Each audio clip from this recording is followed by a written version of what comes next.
Hi everyone, I'm Barrett Guillen. And I'm Ashley Brown Ruiz, and this is Unlocking Us. We're back! Hey guys, it's Barrett.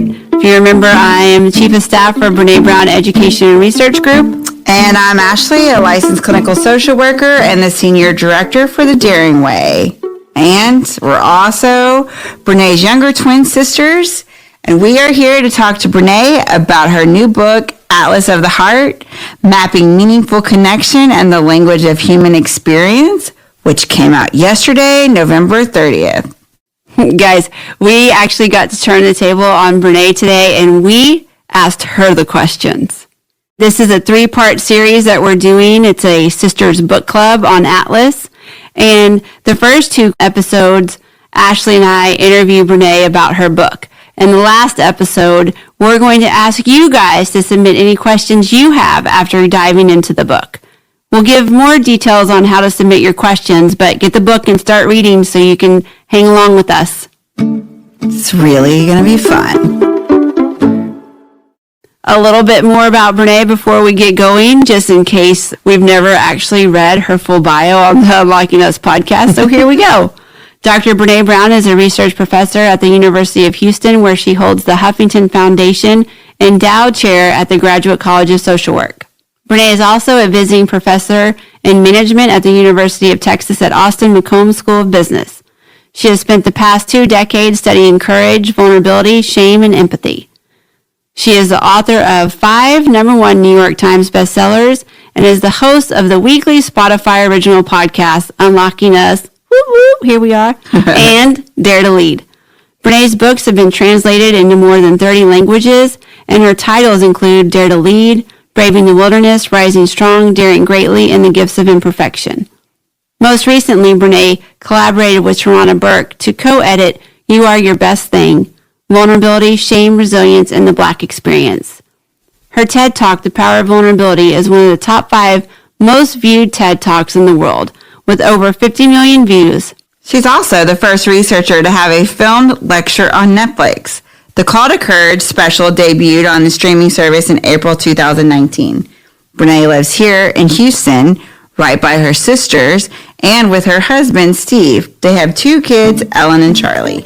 Here we go. So, Brene Brown, welcome to Unlocking Us. It's so great to be here. We're so excited to interview you. Oh my gosh, wait till we get to the rapid fire. We've added a few questions. So I can't wait. That's not even funny. That's like Ashley just winked at me. Seriously. No, it's going to be so much fun. My kids could listen to this. I know. Okay. Oh, yeah. We got you. Okay. Yeah, of course. Okay. Any of our kids could. We're good. But we're excited to be here today to talk about Atlas of the Heart. Yes. The new book. Beautiful. And you so graciously let us interview you to talk to you about this book. So, can we jump in? Let's do it. I'm scared. Okay, so you start unlocking us with every guest with one question. Mm-hmm. Tell us your story. Now, we're going to pause a little bit because we know your story and everybody knows your story. Yeah. But what we want to ask you is, tell us about little Brene, who already started studying emotions and understanding emotions from a young age, and why you did that. It's so funny because I'm not nervous because I'm still like, I'm the boss of this podcast. Well, I'm glad you're not running it. I'm like, at first I was like, oh my God, I'm anxious. What are they going to say? And then I'm like, I'll just be like, no, we're not doing it. And then, yeah. Isn't it awful? Okay, that's awful that I think like that. But this is, I'm armoring up. Okay, little Brene, I think the first time that I realized that, wow, I have some kind of really massive talent or superpower, I think we still lived in New Orleans. And so maybe y'all were newborns. I was probably 8. I had negotiated with mom and dad that y'all were staying after they brought you home. You're so weird. Aren't you lucky that we stayed? I am actually really, really lucky. But I tell you, as 8-year-old, I was like, wow, whatever this thing is loud. And And beautiful. And beautiful. And there are two of them. And how long are they staying? I think it was just an ability to, well, I knew it was about patterns because mom used to sew a lot. Did y'all know that? Yeah, because I remember like the patterns that we would get from the store or whatever. Oh, shopping for patterns or something. Yeah, the pattern store. Yeah, the fabric store. So mom used to make dresses where my dress matched her dress, matched my doll's dress. Oh, yeah, and sometimes in fact, there's an old picture somewhere of us getting on a train, and she's got on like a yellow plaid shift dress, and I have on the same shift dress, and then my doll has on the same shift dress. And sometimes she would take me to the fabric store, and I'd be able to pick out the fabric, and she made all the clothes for my dolls. And so she would often say, well, I don't know about this pattern. It's really hard to match, like on the back, you know how clothes that have the pattern that matches with like around the zipper and stuff. And so I knew what a pattern was. And then we had that gold couch, the infamous gold couch. And I realized, man, that's a pattern. And then what I realized very quickly from like situations at Holy Name of Jesus, where I went to elementary school, that's a heavy elementary school name. I was just going to say, I'm so glad we were Tice Tigers. Yeah, Holy Name of Jesus. So I would recognize that there. I would recognize it at home with mom and dad. I would definitely recognize it like when Aunt Trina and Uncle Joe would come, or like Mima and Curly would come. I could tell people are starting to act this way, something bad's going to happen in a little bit. Or people are saying this, and I think it's meant to be funny. And some people are laughing and some aren't. And it's going to go bad in a little bit. And so I think from very early on, I understood that there was like this holy trinity of emotion, thinking, and behavior, that they were inextricably connected. And if you could put two of them together, you could predict the third. So if you could see kind of how people were feeling and behaving, you could predict what they were thinking. If you knew what they were thinking and how they were feeling, you knew how they were going to behave, which was the biggest one for me. And yeah, little Brene was, really, I tell a couple stories in the book about that, like Memorial Northwest Marlins. Mm-hmm. Like we had a swim coach that was out of control sometimes. And everybody tried to figure out like, God, when he loses his shit, what's happening? Yeah. And it only took me like 2 or 3 practices before I realized, because at first, when you're not a fast swimmer and you're not the fastest or the best, you think, oh God, he's after the kids that are not the great swimmers. But I was like, God, he's not after those kids. But sometimes he's after the great swimmers, and sometimes he's after the shitty swimmers, or the swimmers who are trying. We'll rephrase that since I was one of them. But then I realized very quickly, oh, he's after the kids that are not obviously demonstrating effort. And he doesn't like it during free swim, when you can swim like 100 yards, whatever you wanted. We were in a meter pool, actually, so 100 meters, whatever you wanted. He really had a preference for the backstrokers. So I always got in the lane with the grittiest kids, even not the best kids, but the grittiest kids. And then I always swam backstroke. Never was I in his crosshairs. Yeah. But I was really good at it. I did it all the time. Well, how did you navigate that? Being so young, obviously you probably didn't have the language you have now to understand what the superpower was, but how did you navigate that? Well, I tell the story in the book. I thought something, is it fair to say that we had a kind of a shame-based family? Totally. Yep. Yeah. And I think, is it also fair to say that most of the shame came from a complete lack of normalizing? Yeah. Oh, yeah. And that mom and dad were in a lot of shame. Yes. Like, they were lived in this cookie cutter suburb where the dads were supposed to be like this and the moms were supposed to be like this. And I'm being completely gender binary because that was also part of the expectation. Mm-hmm. And they both came from such hard places that I think they had like a always pretending, waiting to get caught feeling. And so they were always, I think, in a lot of shame. And so I think I was a very shame-based kid. So when I knew I could do that, I actually thought something was wrong with me. I thought maybe I'm like a wizard. And the only reference I had at the time was like Sybil and Carrie. Oh. Like unwell teenage girls are like witches, are crazy, or so could you imagine?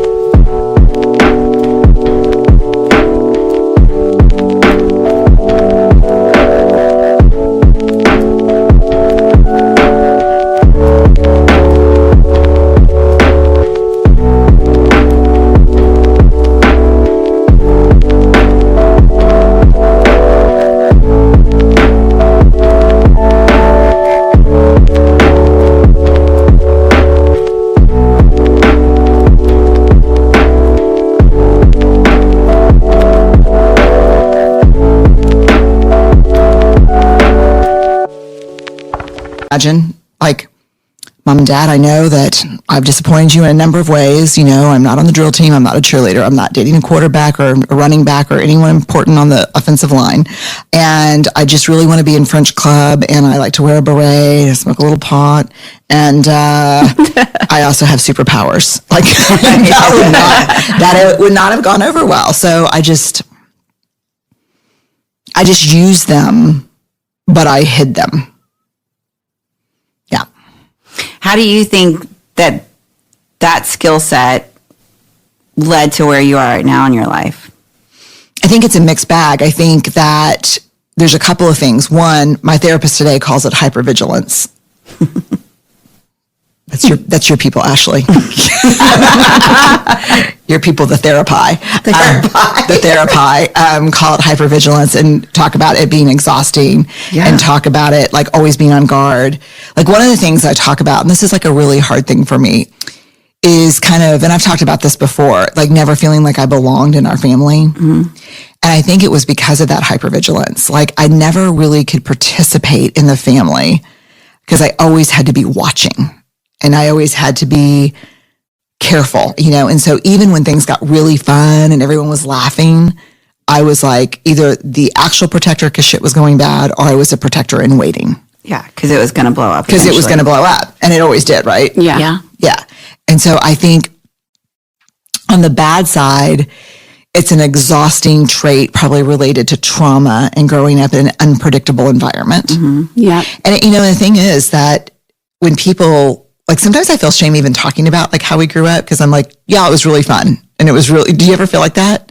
Oh, yeah. Well, we were just driving through the old neighborhood the other day with two of my elementary school friends. And when we were talking about all of our friends, and you talk about this too, back in the day, we had no idea what was going on in their house. But now we know what was going on in their house back then. And the power that we could have had if we would have been talking about it with each other is crazy. It's just so crazy because you thought, I'm the only one laying in bed at night listening to the screaming come through the walls. Yeah. But I think the thing about the unpredictability is there was a lot of love in our house. And there was a lot of laughter in our house and a lot of fun. It was just unsafe, not because it was dangerous all the time, but because it was unpredictable all the time. Does that ring true for y'all? Totally fair. Yeah. It's weird if you're listening because we have to ask each other these questions because we almost come from different families. I mean, we don't. We have. Make 'em go crazy.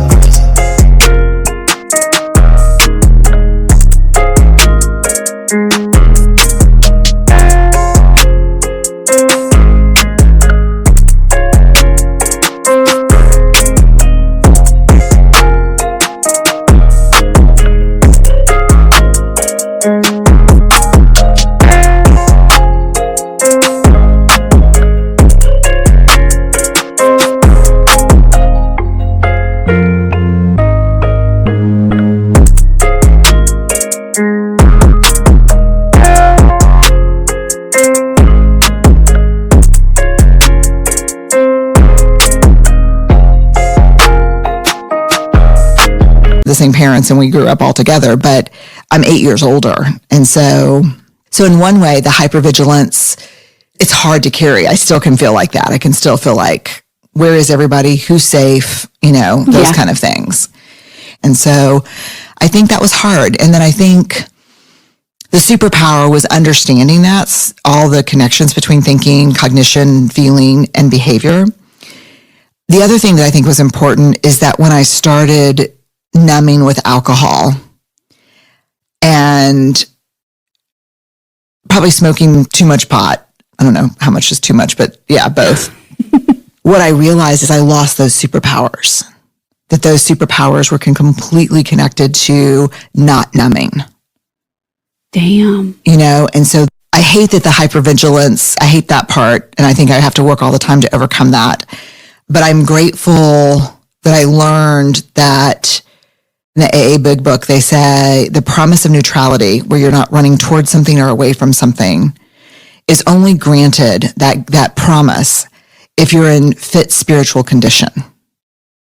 And so I think leading me to recovery was a gift of that. leading me to this career was a gift.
phải không em?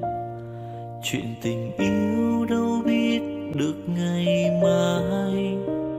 Rồi hôm nay em bên ai, nhìn em khóc trên vai. Thôi hãy quên đi, về với em hiện tại. Anh còn nhớ về ngày ta còn đắm say. Anh vẫn nhớ về người bên anh khi ấy. Em đã quên rồi câu hứa yêu trọn đời. Em bỏ anh rồi, em vui tình nhân mới. Cuộc tình này đã khác rồi, mình kết thúc em ơi. Chuyện tình này đã chết rồi, còn tiếc chi em ơi. Một lần em gian dối rồi, còn cố yêu không vui. Một lần em đã phản bội, làm vết thương chưa nguôi. Thì anh vẫn sẽ mỉm cười, người khác làm em vui.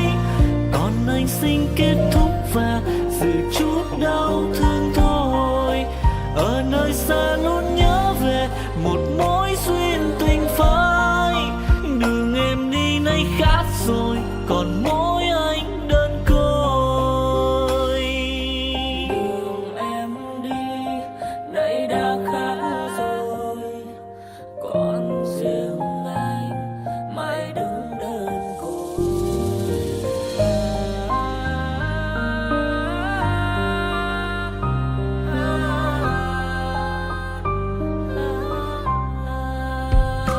Anh còn nhớ về ngày ta còn đắm say. Anh vẫn nhớ về người bên anh khi ấy. Em đã quên rồi câu hứa yêu trọn đời. Em bỏ anh rồi, em vui tình nhân mới. Cuộc tình này đã khác rồi, mình kết thúc em ơi. Chuyện tình này đã chết rồi, còn tiếc chi em ơi. Một lần em gian dối rồi, còn cố yêu không vui. Một lần em đã phản bội, làm vết thương chưa nguôi. Thì anh vẫn sẽ mỉm cười, người khác làm em vui. Còn anh xin kết thúc và giữ chút đau thương thôi. Ở nơi xa luôn nhớ về một mối duyên tình phai. Đường em đi nay khác rồi, còn mỗi anh đơn côi. Cuộc tình này đã khác rồi, mình kết thúc em ơi. Chuyện tình này đã chết rồi, còn tiếc chi em ơi. Một lần em gian dối rồi, còn cố yêu đâu vui. Một lần em đã phản bội, làm vết thương chưa nguôi. Thì anh vẫn sẽ mỉm cười, người khác làm em vui. Còn anh xin kết thúc và giữ chút đau thương thôi. Ở nơi xa luôn nhớ về một mối duyên tình phai. Đường em đi nay khác rồi, còn mỗi anh đơn côi. Ở nơi xa luôn nhớ về một mối duyên tình phai. Đường em đi nay khác rồi, còn mỗi